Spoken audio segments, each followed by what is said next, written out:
vamos al texto que tiene una explicación muy pertinente, pero vamos a darle una aplicación a nuestra necesidad pandémica y familiar, lo que vivimos. Entonces, sucede, dice el pasaje, que Jesús todavía estaba en el contexto de hablarle a los fariseos, porque yendo hasta el versículo 20, es su audiencia, a ellos se está dirigiendo, y empieza entonces el capítulo 18 hablando de esta enseñanza alterna al contenido, donde dice, perseveren, y maneja el ejemplo de la oración, pero perseveren. Entonces, continúa con esa audiencia, y ahora fíjense, qué directa, tan directa, porque va a emplear el ejemplo del fariseo en el verso 11. Pero empieza diciendo en el verso 9, a los que confiaban en sí mismos, eran autosuficientes, independientes, vamos, mira, en la semántica lo manejo así, egoísmo, un término saludable de cuidado de uno, de autoconservación, de protección, ¿no? Yo no veo problemas con emplear el vocablo egoísmo. Egolatría habla del culto a sí mismo, eso ya es un problema. Adorarse uno, ¿no? Narcisismo y esas cosas. Pero hay otro término asociado con estos, egotismo. Egotismo, en vez de ese es con T, egotismo, y es exaltar demasiado la personalidad. Entonces, manejando los tres términos, egoísmo es sano, desde mi manera de manejar los términos, egolatría es dañino, es el culto al individuo, y egotismo también es un problema porque es exaltar la personalidad. Y es lo que está pasando aquí. Hay egotismo porque exalta el fariseo su persona. Y entonces el contraste, como dice aquí, menosprecia a los otros. Y entonces viene esta ilustración que trae esta enseñanza alterna. Y dice Jesús, dos van al templo a orar, adrede del pasaje anterior, su discipulado, su perseverancia. Sin embargo, uno de ellos es fariseo, la audiencia que tiene, bien directo hacia ellos, y el otro era un publicano. Fíjate que casi siempre se asocia esta parábola a alguien en mendicidad, a un pobre, a uno que vive en la calle, como sucedía en ese tiempo y hasta hoy día, ¿no?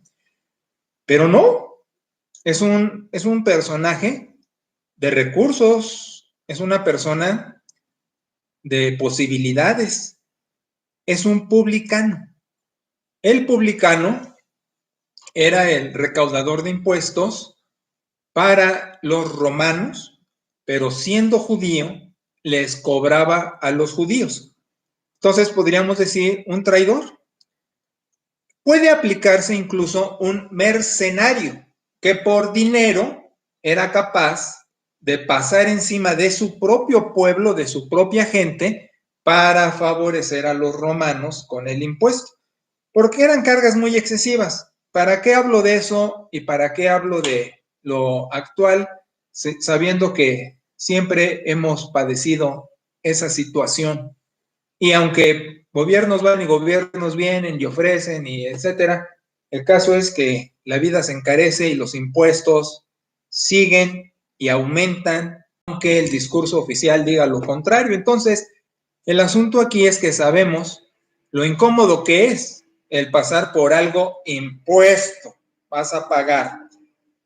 Pero lo que quiero hacer ver es que no era un tipo sin recursos. Es más, pudo hasta haber sido con más poder, entre comillas, que el mismo fariseo, económico, social, pues al fin recaudador, estaba bien visto con los romanos, pero no con los judíos.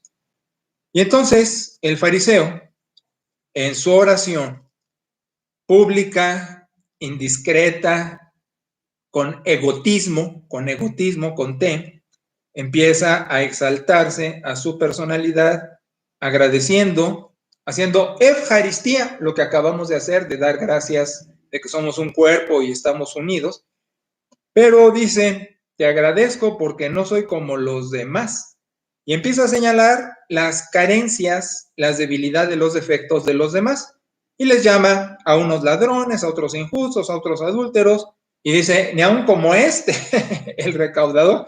Fíjate que, bueno, diría alguien, qué bonitos modos tan feos, ¿no? Y dice sobre lo espiritual, porque acaba de hablar de lo moral, pero ahora va a lo espiritual, y dice, soy un cumplidor. Menciona el ayuno y menciona el diezmo.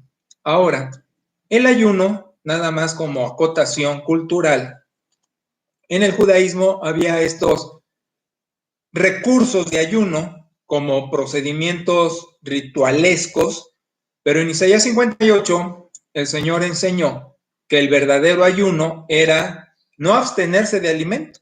Y fíjate, es muy importante porque desde el Antiguo Testamento se señaló que ayunar no es dejar de comer, es comer, pero compartir ese pan, es decir, brindarte al otro. Entonces hay mucho que decir sobre esto. Ahorita no me quiero desviar, solo lo menciono, y de dar su ofrenda a través del diezmo. Cosas que eran legítimas, estaba bien hecho. No estamos diciendo que está mal hecho. Mal hecho el que no diezma, mal hecho el que no ofrenda. Este estaba haciendo bien. El punto era el egotismo de exaltar que hacía tales actividades. Entonces, el recaudador de impuestos, seguramente con buena ropa, con buen carruaje, ha de haber llegado con un carruaje romano, pues más o menos de unos 2 años, cuando mucho de antigüedad. Los caballos sí eran nuevos, seguro. Entonces, él estando lejos, fíjate, dice el texto, que ni alzaba los ojos, golpeaba el pecho, de ahí que en los concilios, el yo pecador, etcétera, y dice, Señor, soy pecador, pero esa expresión y lo que tú tienes traducido propicio, o que puede traducirse también compasión, está diciendo, estoy absolutamente consciente de lo consciente que estás tú que soy pecador. Si me expliqué bien y si me entendiste, este recaudador de impuestos, este publicano está diciendo, me doy cuenta cómo te das cuenta que soy pecador. Es lo más encumbrado que uno puede confesar. Mira, hay personas que al hablar de sus pecados sienten la necesidad de enumerarlos. Yo lo que sugiero recomiendo es, solo que sea algo muy escandaloso, muy grave, de plano que haya uno metido los pies, pero hasta el fondo, pues hay que decirle a Dios, oye, Dios, hice esta falta, ¿no? Pero en lo cotidiano, en el día a día, en lo que nos movemos, somos, nos expresamos, yo lo que recomiendo es lo que hace este amigo. Señor, soy pecador. Pero al decir eso, decirlo como él, estoy tan consciente de cómo estás consciente de que soy pecador. ¿Te fijas? ¿Qué diferencia? Y ahí está aglutinado todo. Está diciendo, como dice el Salmo, ¿cómo me puedo sostener enfrente de ti siendo quien soy? Y sabiéndolo tú. No llego de igual a igual. ¿Te fijas? Entonces, dice Jesús que se regresan a sus hogares, pero dice, el que dijo con egotismo, yo cumplo y estoy bien, salió mal, porque te voy a decir el peor pecado, y así debí de haber llamado a esto, pero preferí ponerle farol de la calle porque sabes que continúa oscuridad de tu casa, ¿no? Pero el peor pecado es no estar consciente de pecado. Y ahorita voy a extender eso. Y termina Jesús diciendo, en cambio, el que estaba muy consciente de su pecado, salió como nuevo, salió justificado delante de Dios. Y bueno, dice la sentencia, porque el que es egotista, el que enaltece su personalidad, pues va a tener un chasco. Pero el que está consciente de quién es y lo admite delante de Dios, al revés, va a ser premiado. Entonces se voltea y ahora va a ser a los discípulos. Fíjate, primero fue a la audiencia farisea y luego es a la audiencia de discípulos porque le empiezan a traer unos niños. Y entonces dicen los discípulos, no le lleven niños, deténganos, que no molesten a Jesús. Pero entonces Jesús dice, no, espérense, déjenlos que vengan, porque de ellos es el reino. Y entonces viene la analogía. ¿A qué se refiere Jesús? Dice, tienes que recibir el reino como un niño, con esa candidez, con esa simplicidad, con esa espontaneidad y agregaría con esa autenticidad, sin disfraces, sin apariencias, desnudo delante de Dios, admitiendo quién es uno y estar consciente de que Dios está consciente de quién es uno. Ahora, quiero aclararte algo, no vayas a confundir. Justificado, dice el texto de Romanos 5, justificado por la fe, tengo paz para con Dios por medio de nuestro Señor Jesucristo. Te estoy diciendo, en Cristo, en su gracia, ya estamos absolutamente perdonados y en paz. Entonces esto, a la luz de Romanos, lo que quiere indicarnos es, aunque estés justificado, no le debas nada a Dios, estés en paz con Él, sé consciente, no te familiarices al punto de no estar consciente de pecado, porque es el peor pecado. Por eso insisto, aquí la virtud es, Señor, yo sé que sabes acerca de mí, lo sé perfectamente. Entonces así ya puede uno caminar con Dios con esa libertad, con esa autenticidad, con esa espontaneidad. Yo bromeo mucho con Él, juego tanto con Él que a veces hasta Pera se asusta porque en mis bromas, por ejemplo, te voy a poner un ejemplo, que no tienes que hacer lo mismo. Cada hijo es distinto con su padre, o cada padre se relaciona diferente con cada hijo. Es tu experiencia. Entonces, no tenemos que imitar, no tienen que imitar mi modo de orar, no tienen que imitar mi modo de conducirme, mi modo de decir, tener expresiones. Yo enseño y tú, en tu personalidad y tu autenticidad, adopta lo propio. Entonces, a lo que me estoy refiriendo es que mis bromas son mías, no tienes tú que tomarlas si no es tu estilo. ¿Me explico? Entonces, el otro día le dije a Pera, oye, fíjate que tú deberías ser parte de la Trinidad. Así, echándole sus porras, ¿no? En una broma absoluta, porque ni me gusta usar esa palabra, etcétera, etcétera. Entonces, mi Perita se hace 1 metro, 2 metros con sana distancia, aunque traíamos cubrebocas. Y le digo, ¿te asustas, verdad? De que me caiga un rayo por estar de juguetón, de travieso con la divinidad entre nosotros. Pero es mi estilo, yo bromeo mucho con Dios, pero vuelvo al punto. Nunca pierdo la conciencia. Ahora estoy egotista yo, ¿no? Porque nunca pierdo la conciencia de quién soy. De la clase de bicho que el virus de coronavirus sería la Madre Teresa de Calcuta comparado conmigo. Es decir, estoy muy consciente de la clase de bacteria que soy, de virus que soy, pero justificado tengo paz, pero no olvido quién soy. Así le puedo disfrutar mi relación con Dios y con todo mundo y ser auténtico. Bien. Ahora, el asunto entonces aquí es este. Jesús está diciendo,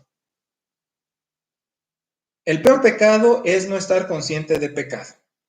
Y tienen que ser como niños, en esa espontaneidad y en esa manera de entrar y vivir en el reino, de donde sí disfrútenlo, pero también nunca olviden su tamaño, ¿sí? Ahora, ¿a qué lo voy a aplicar? Porque mira, de esto se desprende mucho. Primero, creo que sí tenemos que examinar con mucho cuidado y tienes que recordar que cuando uso la segunda persona, no me excluyo, estoy incluido anticipadamente, como ya te diste cuenta al mencionar la clase de insecto que soy. Pero cuando hablo en segunda persona es para que como que te rebote más lo que digo. Y además, fíjate que dice Eclesiastés en su último capítulo que las palabras de los sabios, y sabio porque pues viene de Dios, dice, son como clavos, la instrucción de un pastor, ¿no? Paz, porque qué óvole. Al fin, cuando te astillas, te lastima, pues dice Eclesiastés que es el asunto de ese, el que enseña, el enseñador, pues al recibir la instrucción vas a estar incómodo. Y ahorita lo que tengo que decirte, que puede incomodarte, pero así es, no olvides la clase, y voy a decirlo de la manera más amable, pero que expresa todo lo que acabo de decir. No olvides la clase de cucaracha que eres. ¿Cómo, Paz? Mira, es cierto que eres corona de la creación, que eres casi hecho como Dios, dice el salmista, y que redimido eres amigo de Jesús. Todo eso es cierto, pero como acabo de decir hacia mí, nunca olvides la clase de gusanito que eres, ¿sí? Por esto, es que sí se nos olvida. Y te lo voy a decir así. Llega el punto que nos sentimos muy satisfechos de nosotros, que como está aquí, menospreciamos al resto. Y el menosprecio al resto es por características que no nos gustan. Dijo este y que no soy como este. Y entonces sí podemos decir, y eso hay que tener esta conciencia de quién es uno, aunque andemos bien. Mira, los alcohólicos tienen su principio de que aunque estén sobrios décadas, cada que abren la boca para hablar de sí mismos, empiezan diciendo, soy alcohólico. Puedo estar sobrio por muchos años, pero no dejo de ser un alcohólico. Eso es lo que estoy diciendo. Nosotros debemos decir, soy cristiano, disfruto a Dios, pero soy pecador. Soy consciente de eso. Digo que se nos olvida porque sí tendemos a ver abajo del hombro a otros por N causas, por N razones. Te voy a decir, puede ser que hasta tengamos razón. Sin embargo, Filipenses capítulo 2 dice, oye, no te midas con tu regla, mídate con la regla de Dios. ¿Qué te quiero decir? Que sí puede ser que otras personas sean más pequeñas con tus talentos y tus virtudes. Y entonces, con tu regla, te ves más alto y lo ves más pequeño. Pero si usas la regla de Dios, entonces regreso como empecé. Nos vemos en nuestro verdadero tamaño. Y entonces ya podemos decir, pues, ¿qué estoy viendo la paja y no la viga en el ojo propio, ¿no? Entonces, lo primero para señalar es, no seas hipersensible a un señalamiento de que nunca olvides que puedes fallar olvidando que eres pecador. Es inconsciente. Hacemos nuestra vida, estamos sobrios, vivimos un discipulado, vivimos una constancia de iglesia, estamos en esa fraternidad con el Señor y con la iglesia, y en esa comodidad, como una ropa cómoda, se nos pasa y podemos ver a otros menor en calidad como personas. Cuidado con eso. Ahora, siguiendo con la línea de que tengas la piel dura, que mi clavo de enseñanza no te haga tanto daño, sino más bien como aguja cosa, en vez de ensartarse y lastimar, sino que cosa. Vamos a extender esto del reino como niños, pero vamos a hacerlo hacia la casa, hacia la familia. Y entonces ahí sí quiero manejar esto de el peor pecado es no estar consciente de pecado, pero metiéndole esa frasecita de farol de la calle, oscuridad de tu casa, y vas a ver por qué. Mira, la cuestión en la vida espiritual sucede y yo no quisiera que pasara, pero pasa, que la casa es la manifestación más alta de olvido de quién es uno, por la tremenda familiaridad. Mi niña me dice anciano padre. Así me llevo con ella, como hablaba de Neftalí hace 8 días, cómo jugamos con los stickers. Pues yo doy lugar a eso, juego mucho con mi niña, con Checo también, y jugamos así, no me ofende. Hay personas que se ofenden que les llamen anciano, a mí no me ofende en lo más mínimo y juego con ella y mi anciano padre, juego con ella. Pero ella no pierde de vista que soy su pastor también. Entonces, nuestra familiaridad no resta valorización a que soy su pastor y que es mi oveja. ¿Por qué te lo estoy diciendo? Porque en las familias se nos barre que somos hermanos en Cristo y que cada quien está con su discipulado personal. Y la familiaridad, el que nos vemos todos los días, el que sabemos todo de nosotros, el que tenemos virtudes, defectos, de una manera o de otra, hace esos roces de donde en la casa es donde menos expresamos nuestro discipulado y es el lugar donde más debemos mostrar nuestro testimonio cristiano.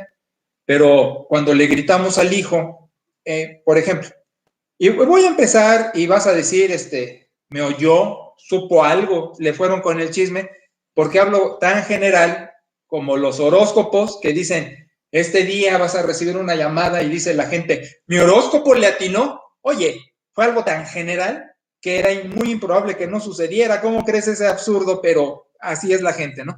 Entonces yo hablo tan general que vas a decir, me supo algo. No, hombre, son cosas que nos competen a todos, pero por ejemplo, si tú eres muy piadoso, y hablo en neutro, involucro mujer y hombre, ya saben, si tú eres muy piadoso y estás dando tus golpes de pecho y hasta cambias el tono de hablar cuando oras, y entra tu hijo y cierra la puerta y no te gustó, le dices, ¡escuincle! ¡O tú, fulano! Entonces, como dije hace 8 días en el pasaje, ¿cuál de los dos eres?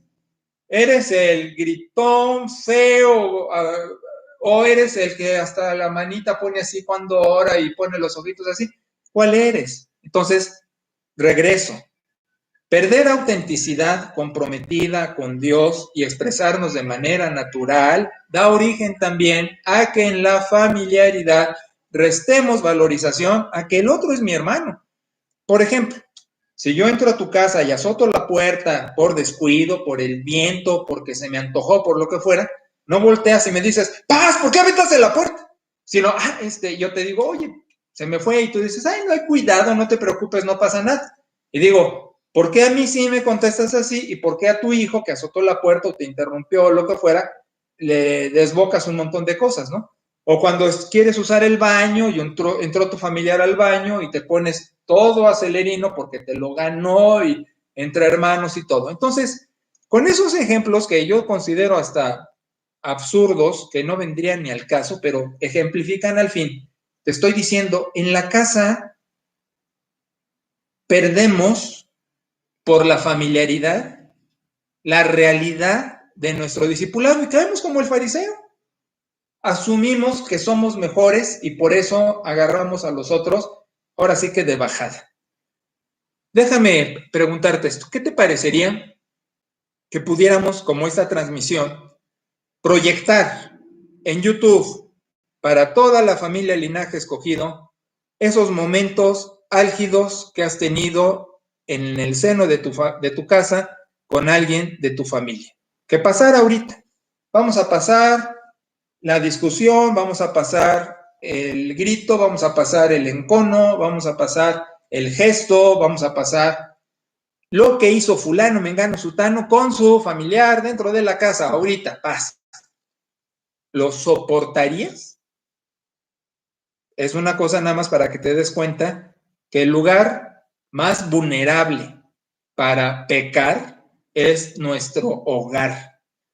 Dicen los que toman estadísticas de los accidentes que el exceso de confianza es muy peligroso para tener un accidente con el vehículo y que los accidentes de manera más general se dan en la cercanía del destino a donde va uno, porque inconscientemente está pensando, ya llegué, sin haber llegado, y todavía ese tramo pendiente es el factor de riesgo de los accidentes, porque se confió.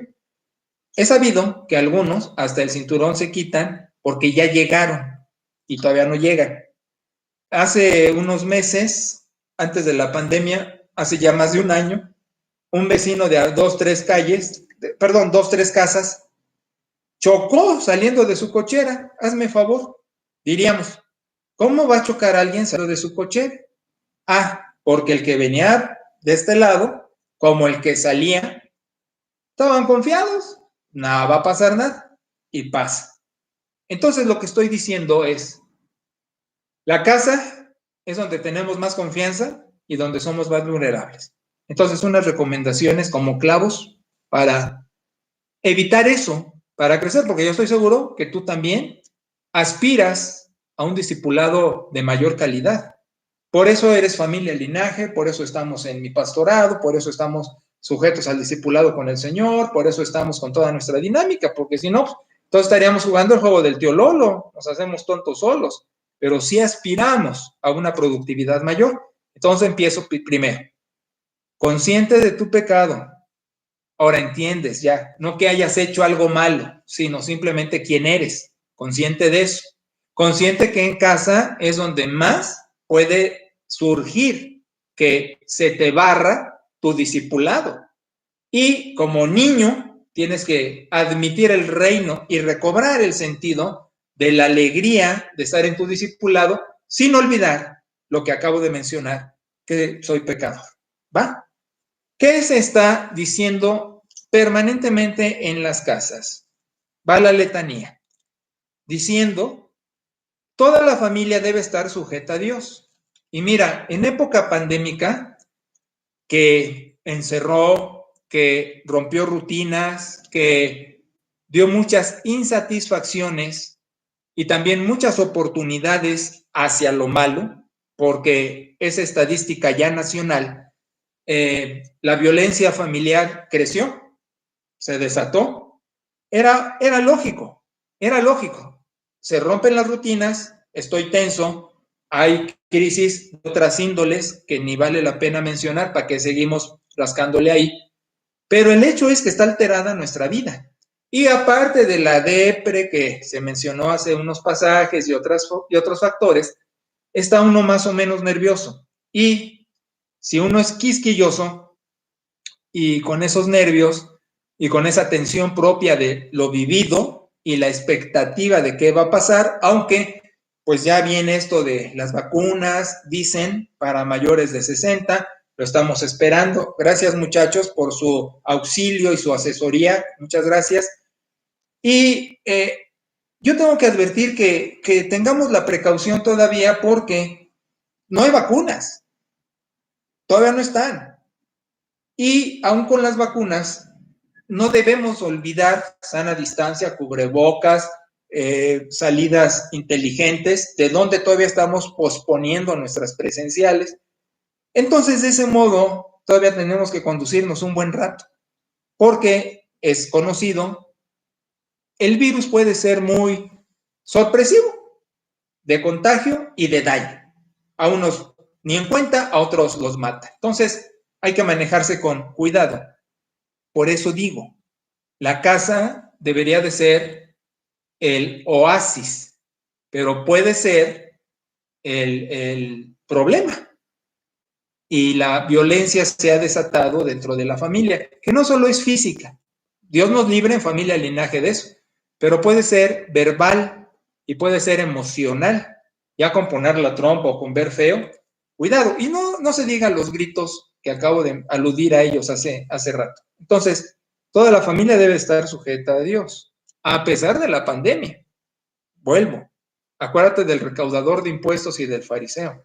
Nunca digas, es que yo ya la libro, tengo mucho tiempo en la fe. Abusad, porque eso también es egotista, ¿sí? Entonces, casadas, respeten a sus maridos como a Dios. Maridos, amen a las mujeres como Cristo ama a la iglesia. Valores que nunca se nos deben de pasar de largo, ¿eh? Dice el texto, porque el marido es cabeza de la mujer. En Corintios 11 describe cómo es eso Dios, Cristo, hombre, mujer. Hay un orden en el orden de Dios. Y ese orden en el orden de Dios significa que si altero el orden, entonces hay desorden. Ahora, cabeza de mujer no quiere decir capataz, amo, déspota, grosero. Cabeza quiere decir tengo la absoluta responsabilidad de lo que pase en casa. Entonces, debo manejar con mucho cuidado la relación con mi esposa, con mis hijos, y debo de escucharlos y apoyarlos y ayudarlos de la mejor manera, pero la toma de decisión queda en mi espalda, aunque sea consensuada, aunque yo más de las veces haga lo que dice ella, la toma de decisión es mi responsabilidad. Y yo le respondo a Dios, tanto en esta vida como en su presencia.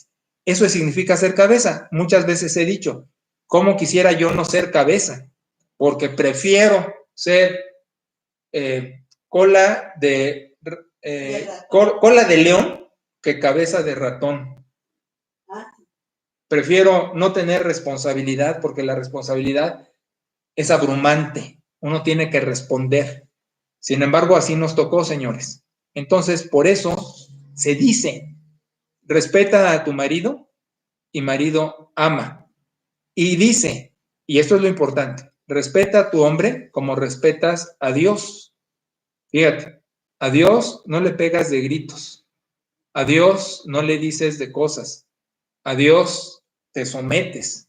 Ahora, el hombre hacia la mujer no la maltrata, porque Cristo no maltrata a la iglesia. Fíjate, acabo de decir, si él está, ¿cómo no va a darse cuenta quién es uno, verdad? Y que la iglesia está poblada por pecadores. Como en el Seguro Social hay enfermos, la iglesia hay pecadores. Ok, en el seguro enfermos con tratamiento, ¿verdad? En la iglesia enfermos, pecadores, redimidos con discipulado de tratamiento, pero no hay diferencia. Entonces, aún así, Cristo ama a la iglesia. No le pide ser perfecta, no le pide ser única, no le pide ser distintiva, la ama. Por eso dice el texto que Cristo se entregó por ella.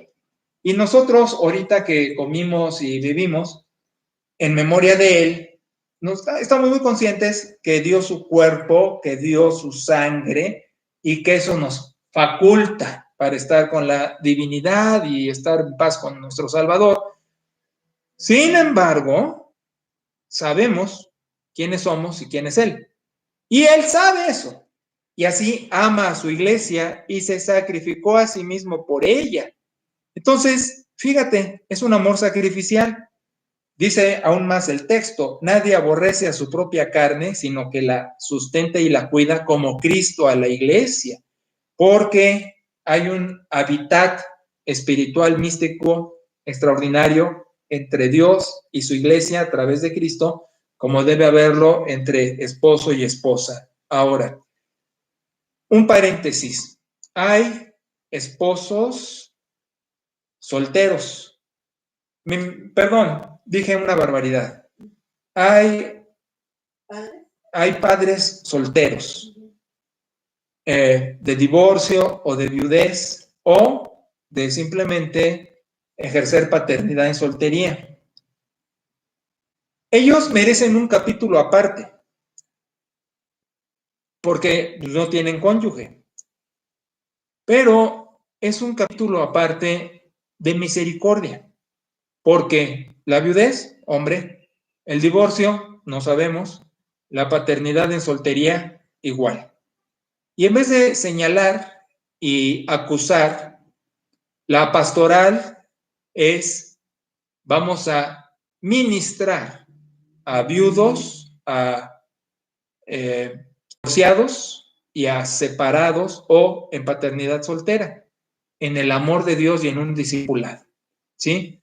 Entonces cierro ese paréntesis para abocar al tema en otra oportunidad, pero lo que digo es, no hay juicio, ni hay condena, hay amor, hay misericordia y hay discipulado, porque cada caso se cocina aparte y en divorcios y en paternidad soltera hemos ministrado y ha habido situaciones muy complicadas en las vidas de las personas de donde lo que necesitan es arroparlas en el Señor. Bien, cerrando el paréntesis, regresando a esto, Déjame decirte que la Biblia, caballero, nos dice que nosotros somos los más vanidosos porque dice que como te amas tú, hombre, ames a tu mujer. Nos da dos ejemplos. Primero, como Cristo ama a la iglesia, ama a tu mujer sacrificialmente. Y luego dice, y como te amas tú, ámala. Siempre ha sido la discusión, o casi siempre, quién es más comunicativo, mujer o hombre, quién es más vanidoso, mujer o hombre. Y la conclusión es que todos somos pecadores y todos caemos en cosas así. Pero aquí la Biblia ya nos dijo que el hombre es más vanidoso porque le dice al hombre, como te quieres, quiérela. Fíjate, está diciendo, si no te cae el 20 de que la ames como Cristo ama a la iglesia, con todas sus imperfecciones, la ama, y yo sé que en las iglesias queremos sentirnos como el fariseo, ¿no? Muy egotistas de que estamos en otro nivel, pero pues no se nos debe pasar que somos pecadores, de tal manera que dice la Escritura, si no te cae el 20, que Cristo ama a la iglesia a pesar de ser pecadora, y que así debes amar a tu mujer, entonces te doy otro ejemplo. Como te amas, ámala. Como te cuidas, cuídala. Nunca voy a olvidar esta anécdota de en un viaje, un individuo pide un guiso, come la carne del guiso y le dice a la mujer, ya queda el caldo, termínatelo. Eso, créeme, que fue una situación horrible de un personaje que tiene que amar a la mujer como se ama. Entonces, como te amas y te das tu gusto, primero es su gusto. Oye, primero come tú la carne si no me alcanza y yo me bebo el caldo, no lo sé. Es decir, es primero ella, ¿sí? Bueno, tengo que continuar, tengo que ir muy puntual. Si te quedas en un bache en algún aspecto, por favor, házmelo saber en el chat personal y nos comunicamos y te aclaro más cosas o te detallo más algunas si pasas de noche en algunos asuntos. Entonces dice el Señor, ama a tu esposa como te amas y que tu mujer te respete. Y entendamos esto, no quiere decir, lo voy a hacer si la otra parte lo hace, porque eso también es una condición y en la Biblia no ves condiciones, ves asignaciones. Esta es tu tarea y esta es la de ella. Cada quien cumpla la propia, aunque el otro no lo haga. Entonces, farol de la calle o no estar consciente de pecado es que seas muy amable con otras personas y del sexo opuesto y que en casa seas oscuridad. También lo he visto a lo largo del pastorado. He visto individuos que son caballeros y como Sir Riley, Sir Walter Riley, que se quita su capa para que pase la reina, así para otras personas, y en casa tan groseros, tan indiferentes, tan feos con la esposa. Y entonces volvemos al fariseo. Oye Dios, gracias que soy un caballero con tantas personas, pero eres oscuridad. Y entonces dice el Señor, oye, ¿no estás consciente de un pecado muy grave que tienes en tu propia casa? Y la grosería que haces a tu esposa. ¿Ves? Ahora, aquí hay algo más y es muy importante. Mira, la miel atrae a las abejas, a las moscas. El vinagre no. Lo he visto más en las mujeres, no porque no pasa en los hombres. La queja. Pera recomienda a quienes van a casarse, ¿quieres ser tratada como reina? Trátalo como rey. Yo te voy a decir algo que quizás sea otro clavo, ¿no? Yo creo que la mujer tiene una inteligencia, es que la inteligencia está dividida de muchos modos, neuronal, social, en fin. Y por eso le decimos que es intuitiva, o sea, que puede percibir cosas así, no que sea divina, pero como que cosas le laten o no. Esa inteligencia es muy lastimada porque la mujer es susceptible. La mujer va a sentir el desamor. Entonces, caballero, lo mejor que te puedo recomendar es cambia la manera de ver a tu esposa. Algunos en los años y eso han cambiado esposa. Y mi tesis es, no tienes que cambiar a la esposa, tienes que cambiar tu modo de ver a la esposa. No le digas, cambia, cambia, tienes tú que cambiar. El que tiene que cambiar es uno, ya sea tu manera de verla, ya sea tu manera de proceder. Por eso digo lo de la miel que atrae a las moscas. Porque la mujer, aparte de ser muy susceptible, también puede ser muy dada a la queja, al reproche. Es que tú no haces esto, es que tú no haces aquello, es que te faltó lo otro. Entonces hay que estar muy conscientes como en un espejo. ¿Qué va a darme el espejo? Lo que yo le presente. Si hago una cara fea, el espejo me va a mandar una cara fea. Eso mandé en un audio matutino hace rato. Ojalá los oigan porque pues al final son sermoncitos chirris, pero pues traen ilustración. Si tú das una sonrisa al espejo, el espejo te va a sonreír. Es irresistible la sonrisa. Perdona, los ejemplos es lo que tengo más cerca. Perita invariablemente entra a mi estudio o entra a la habitación o coincidimos en la cocina y me sonríe. Siempre tiene una sonrisa. Y así pueda yo estar pensando, ay, este chivo, esta oveja o lo que sea, ¡pum! Me mata con su sonrisa. Entonces, señora, hazme caso. Si tú lo que viertes es amargura con queja y reproche, el hombre se va a alejar. Si tú pasas por alto, no estoy diciendo que el hombre sea perfecto y haga lo que tú quieres siempre, pero pasas por alto sus debilidades y puedes respetarlo y puedes otorgarle miel, va a haber cambios. Ahora, entiéndeme, y voy a ponerlo muy puntual. No me salgas que no es tu carácter, no me salgas que no te lo enseñaron en tu casa, no me salgas que no eres así, porque entonces hacemos mentiroso a Dios. Cuando Dios dice que con su Espíritu Santo en nosotros nos ayuda a un crecimiento y a un mejoramiento de nuestra persona que se llama discipulado, entonces sí va a pasar. Pero en vez de decir, es que no es mi temperamento, es que no me educaron así, es que no puedo, más bien tendrías que decir, es que soy desobediente a Dios, es que no sigo un discipulado fiel, es que no estoy en la oración que Dios quiere, es que hago mi voluntad y no la de Dios. Eso es mejor a decir lo otro, porque pretextos siempre vamos a sacar, pero la realidad es que no estamos haciendo lo que Dios está esperando de nosotros.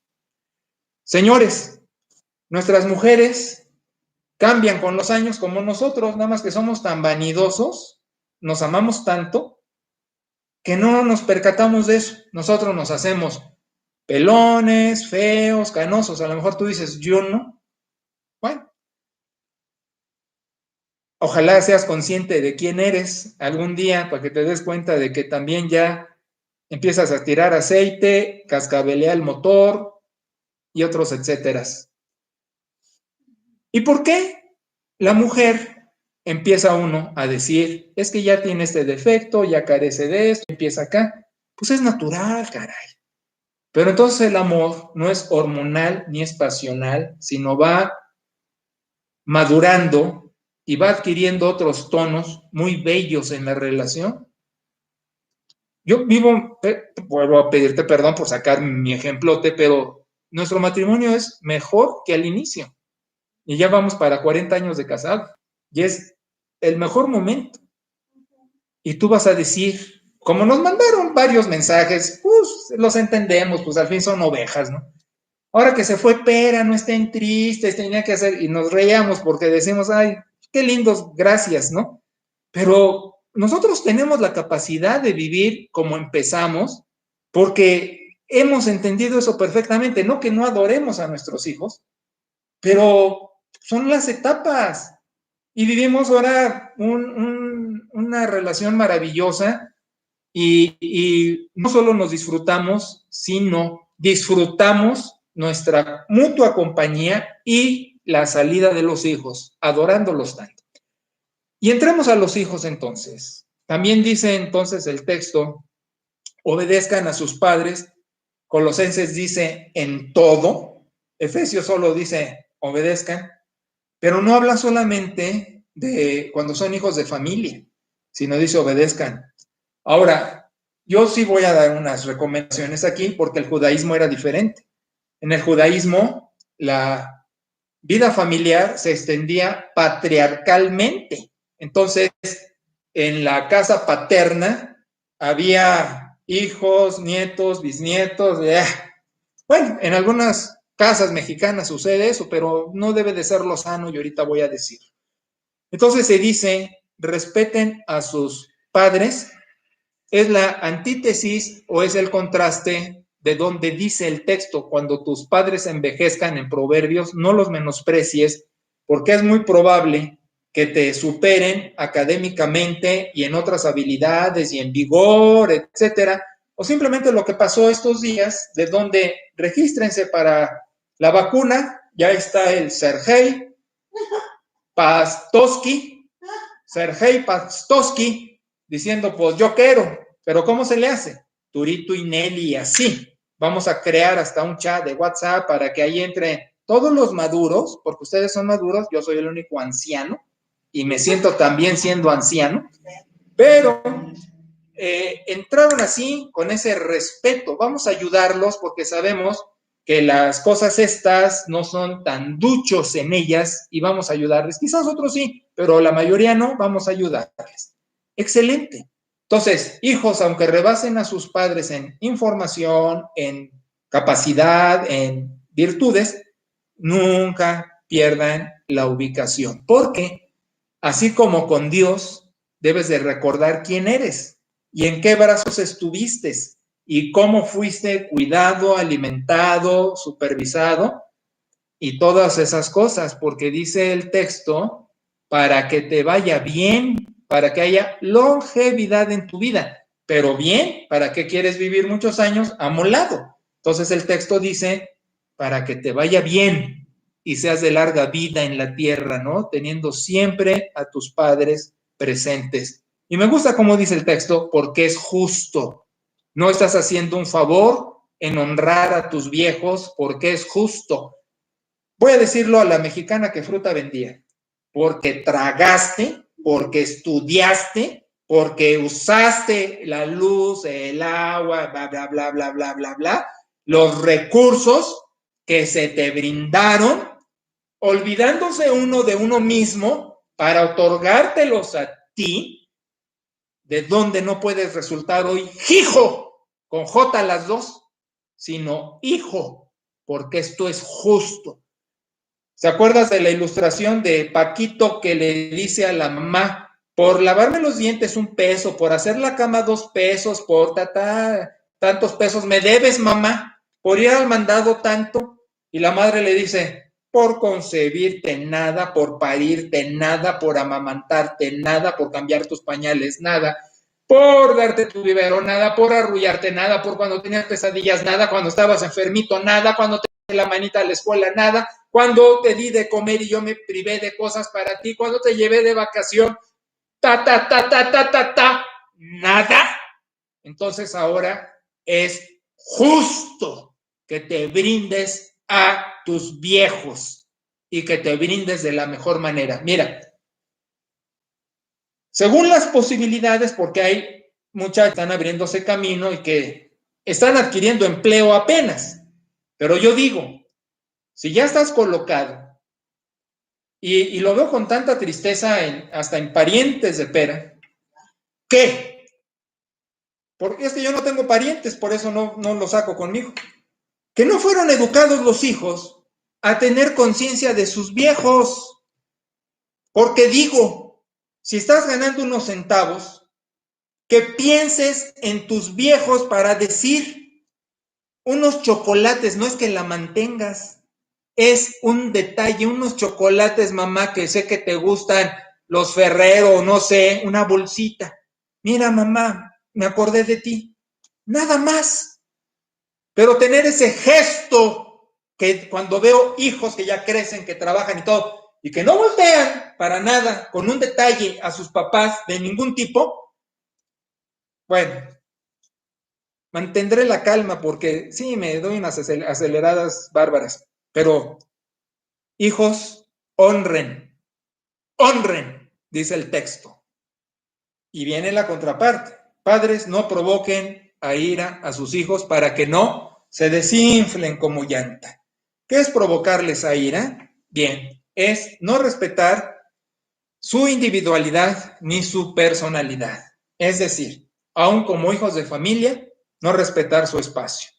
Una cosa es formar, dar línea, decir por dónde, y otra cosa es comunicarnos, jugar con ellos, pero también reservar su espacio. Te estoy diciendo, si tu hijo de familia, su cuarto lo quiere tener de una manera, respétalo, siempre y cuando no vaya contra la moral y las buenas costumbres y el discipulado, testimonio cristiano, pero si quiere tener su cuarto de una manera, sé inteligente y deja que lo tenga como quiera. Total, del cuarto para acá, el resto de la casa tú lo tienes como quieres y le adviertes así mi casa y tu cuarto como quieras. Ahora, también en cuanto a la escuela, y de esto hemos tenido con algunas cositas, pero los hijos tienen distintas capacidades, tienen distintas habilidades, tienen distintas virtudes, y como lo que mandó mi niña, si ya lo viste, algunos hasta tienen esto de muy hiperactivos o muy distraídos simultáneamente. Por eso, ya te diste cuenta por qué el paz también luego interrumpe y por qué no se puede estar quieto. Bueno, el hecho es este, son diferentes. No te quedes con un cartabón que oíste o adquiriste por allí, de que si nada más se dedican a estudiar, tienen que entregarte puro 10. Depende mucho de muchas cosas. Lo importante es que tu hijo aprenda y pase la materia y lo apoyes y lo respaldes. No patrocino que sea flojo, que sea irresponsable, pero sí estoy diciendo que dé lo que pueda dar y esa calificación es un 10 siendo aprobatoria con el número que traiga, si fue que fue su mejor esfuerzo y que estuviste acompañándolo para tal fin. Mi niña testifica en su video que cuando llegaba con un 7, que era la del pase, decía, saqué 7 en esta. La comida es para celebrarte, ponemos este examen en el refrigerador con el imán y es fiesta porque la probaste y pusiste tu mejor esfuerzo. Y en esas materias, impuestos, que era su talón de Aquiles, después hace su maestría, ¿te fijas? A bloquear la que quiere un 10, que sí, por la cuestión de la hiperactividad y de la falta de atención, de ser distraída, iba a costarle trabajo las materias y es un milagro que gentes que pasemos con esa situación terminemos escuela y hasta con posgrado. Entonces lo que estoy diciendo es, sé inteligente para ver la competencia de tu hijo y en esa competencia ayúdale a dar lo mejor de sí y no le pongas número, ponle provecho, ponle aprovechamiento y en la armonía de la relación hazlo un triunfador, pero no seas un inquisidor, porque si no vas a ponchar la llanta, lo vas a desalentar. En Colosenses dice que puedes hacer como quien trabajó una jornada de sol a luna y llega por su paga y le dice el patrón, no hay paga. Así dicen Colosenses. Ese es el verbo en griego que emplea para decir, no le des al traste a la personalidad de tu hijo si está haciendo lo mejor en su competencia. ¿Por qué lo denigras haciéndolo sentir mal? No le lances juicio acusatorio, no le lances una recriminación. Acompáñalo, apóyalo, estudia con él. Si es necesario, estudia con él. A ver, hijo, ¿qué vamos a estudiar? A lo mejor no conoces la materia, entonces que él te ayude enseñando la materia, que es una manera en que puede aprovechar la materia. En fin, hay muchos ejemplos, y si necesitas ayuda, pídela y te la daré, pero lo que quiero en la puntualidad de no extenderme en el sermón es, como dice el texto, ten sabiduría para llevar a tus hijos, no farisaica de tu perfección, porque tampoco eres perfecto padre, ni como padre, ¿de acuerdo? Una palabra más para los hijos casados. Mira, los hijos casados o emancipados que ya tienen su depa, ya hacen su vida, ya están en la virtud de la independencia, que no de Dios, por supuesto, si es hogar cristiano, pero sí de que tienen el derecho al fracaso y al acierto. Mandé en un audio hace días, tú les quieres evitar un tropiezo, Tú ya los formaste, debiste haberlos formado y darles principios, pero no puedes evitar que pasen por un tropiezo. Si tú estás encima de ellos para que no caigan en el tropiezo, el viejo refrán de que nadie experimenta en cabeza ajena. Todo este mensaje estoy recordando una cita proverbial que dice: si reprendes al tonto, se va a enojar. Si reprendes al sabio, te lo va a agradecer. Lo mandé en un audio también. Espero, escogidos, su sabiduría para agradecer y no enfadarse por estar poniendo los clavos, como dice Eclesiastés, en un asunto donde también tengo autoridad moral. Pues no solo les estoy diciendo lo que la Biblia dice, sino también las experiencias de muchos años con gentes y también la propia. Entonces, ¿qué me van a alegar? Entonces, el asunto aquí es, los hijos que ya se casaron tienen vida aparte y hay que saber respetar eso. La clave para intervenir es si ellos piden intervención. Si no piden intervención, no intervengas. Respeta. Un paréntesis. La familia política es muy delicado el asunto. Para manejar la relación de consuegros hay que ser muy inteligente. Mira, ni siquiera se tiene que ser muy inteligente. Solo no hay que ser tonto. Consuegros, no acusen a los hijos con el otro. Consuegros, no le hablen al consuegro para quejarse del yerno, de la nuera.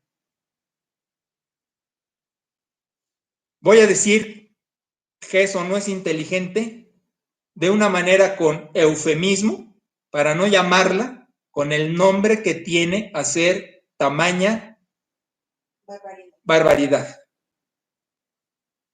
Consuegro, si le hablas al consuegro para quejarte del hijo de él, lo único que estás haciendo es mostrar la enorme incapacidad que tienes en el manejo de tu relación familiar y de todo, porque podría extenderme y no quiero hacerlo porque es una torpeza mayúscula. El trato de entre consuegros, respetuoso y distante. Y distante quiere decir, no nos metemos. Si quieres la fraseología que usamos, en el amor del Señor, con bendiciones para todos lados, pero no intervenir. Pues ya lo dijo Juárez. ¿Para qué te cito lo que dijo Juárez? Debes saber lo que dijo Juárez. Entonces, cerrando ese paréntesis, hacia los hijos, si tienes algo que decir, como dice la Escritura, que sea favorable. Si no es favorable, no menciones nada. No seas el fariseo que critica al publicano con sus desaciertos. Mira, el hijo casado, hablo en neutro, se va a encontrar entre la espada y la pared, porque ya con el cónyuge vive de una manera y se hacen bolas, aciertan o fracasan como pueden, haciéndose bolas. Si paternalmente intervenimos diciéndole lo que está bien, lo que está mal, etcétera, el hijo se encuentra entre la espada y la pared. Lastimas al hijo, le haces daño a tu hijo, queriéndole hacer un bien, lo estás lastimando. Haz de cuenta que llegas con un cuchillo y se lo estás clavando. Eso estás haciendo. No, Paz, ¿cómo crees? Lo que quiero es ayudarle, que corrija. Tú ya viviste, tú ya los formaste, tú ya tuviste acierto o tuviste error. Ellos tienen el privilegio del acierto o del error porque nadie experimenta por cabeza ajena. Tuvieron formación, tuvieron verdades, tuvieron principios. Estás para ellos si te lo piden, pero si no te lo piden, a la distancia, en amor, y lo mejor que puedes hacer es orar por ellos. Orar por ellos para que Dios los bendiga en su camino, pero no intervenir, dejarlos. El trato con el hijo político con respeto, con prudente distancia. Si puedes tener un trato afectivo, cercano, adelante. Si es mejor mantener cierta distancia para no provocar incomodidad, hay que hacerlo así. A mis hijos políticos, un pastoreo prudente, en base a su necesidad. Ya pasó la necesidad, un retiro prudente, estamos cerca, pero no pegados, no estoy interviniendo, manéjate, etcétera. Me necesitas, aquí estoy, siempre voy a estar, pero no voy a intervenir si no me lo pides. Y cuando lo pida, si es el caso, no llegar, te lo dije, estabas mal, por eso tu pareja debió corregir, porque lo que estás haciendo es poner vinagre, y al poner ese vinagre, no solo alejas al hijo político, sino al hijo sanguíneo. Porque al final, te voy a decir algo, nos vamos a morir, qué noticia, y se van a quedar ellos, como te quedaste tú con tu pareja y se murieron tus padres, y de tal manera que tendrán que hacer su vida contigo o sin ti. Por eso el texto bíblico dice, por tanto dejará el hombre a su padre y su madre, y se unirá a su mujer, y serán una sola carne. Y el texto siguiente dice, por tanto, padres, sus hijos se han unido a su pareja, déjenlos vivir tranquilos. Oye, ¿dónde está en la Biblia? Está donde está diciendo dejará, porque es para los dos lados. Un día dijo alguien, mi tarea como padre es que mi hijo aprenda a vivir sin mí. No, tu tarea como padre es aprender a vivir sin tu hijo. Esa es tu tarea como padre. Haberlo formado, que haga su vida, estar para ellos en el momento que te necesiten, no para recriminar, sino para apoyar, para bendecirlos, y aprendiendo a vivir sin ellos, dejándolos volar. Y sobre esto otra cosa más, adrede de estas épocas pandémicas, de fiestas, de reuniones, de fines de semana, de el Día de la Amistad, que ya viene, el Día del Amor. Miren, papás, y yo sé que en familia tengo varios con hijos casados, vecinos que viven cerca, por lo menos en la misma ciudad. Déjame darte otro tip. No vayas con la frecuencia que gustas a la casa de tus hijos si no es por invitación de ellos. Algunos a lo mejor van a decir, es que no necesito invitación, o a lo mejor viven en una de tus casas y dices, por ser mi casa, pues voy a la hora que quiero. Nosotros tuvimos una experiencia con mi suegro, siendo pastor de muchos años, y por eso te hago esa observación. Él quería estar permanentemente con nosotros y nos incomodaba, porque había momentos que has de saber que el paz, pues quiere andar cómodo. Y alguna vez entró mi suegra así como en su casa y me encontró cómodo. Entonces, hay otra. No sabes sus horarios, sus trabajos, o a lo mejor sí sabes, y a lo mejor ese día que tú quieres estar es el día que quiere dormir el hijo político y estar en fachas. Y el ir ya lo obliga, me tengo que parar, va a venir, etcétera. O esto es más importante, en época pandémica, los hijos se mueven, trabajan, van, vienen, usan transporte colectivo, lo que sea. Oye, el riesgo del virus es verdad.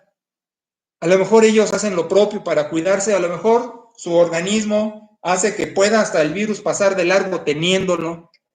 Y en cambio, yendo uno, hasta podemos arriesgarnos, arriesgándolos a ellos a sentirse mal por haber dado algún contagio. Entonces te digo, para ir a ver al hijo en su casa aparte, espera la invitación. Hijos, no tienen que invitar cada 8 días a los papás. Cuando ustedes consideren que tengan el gusto de que estén juntos, pues háganles la invitación. Oigan, papis, los esperamos tal fin de semana y comemos juntos con las medidas de higiene necesarias, obligadas por las circunstancias, y ya van con esa comodidad, pero no de cada rato hacerse presentes, igual por el teléfono. Mira, déjame ponértelo así. Cuando eran chicos, nosotros estábamos encima. Cuando ya hacen su vida, déjalos que estén encima. Si no están encima, déjalos. Y aquí viene otra, y es muy importante, y con esto quiero cerrar. Los papás tienen que reencontrarse. Los hijos ya haciendo su vida aparte, pues nos invita a lo que te dije hace rato, a reencontrarme con mi pareja y a recobrar lo bello de ese inicio de relación, de donde todo era emocionante porque nos brindábamos el uno al otro, como nuestros hijos ahora lo hacen con su respectivo. Entonces, pues a dejarlos. Ya te he confesado que yo soy muy celoso del amor a mis hijos hacia sus parejas y que me dolió sus bodas respectivas. Pero he dejado, ellos pueden levantarse y decir, está mintiendo porque interviene, me cela. Pueden publicar la virtud que ha habido en respetar su independencia. Lo único que le dije a ambos fue, ¿estás seguro? Sí. ¿Eres feliz? Sí.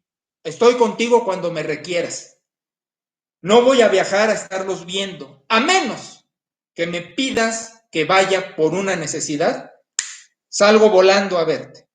Si no lo pides, haz tu vida. Si te acuerdas de mí, excelente. Si me hablas, excelente. Si me mensajeas, excelente. No tienes que hacerlo. Honrarme, sí. Tener siempre en la mente y en tu corazón quién fui para ti. Eso es todo. Y a tu madre, sí, a tu madre, un detalle, un gesto, un chocolate, algo que le digas, es justo acordarme de todo lo que hiciste. Punto.